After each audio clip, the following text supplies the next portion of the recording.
10 minute بعد اکبر شاہ وہاں پہنچا جہاں اس کے خاص مہمان اس کا انتظار کر رہے تھے۔ اس نے اکبر شاہ سے گرم جوشی سے مصافحہ کیا اور بولا،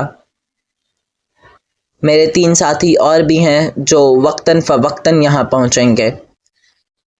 آپ کو ان 3 کو رہنے کے لیے بھی محفوظ جگہ دینی ہوگی۔ اکبر شاہ بھونچکا ہی تو رہ گیا تھا۔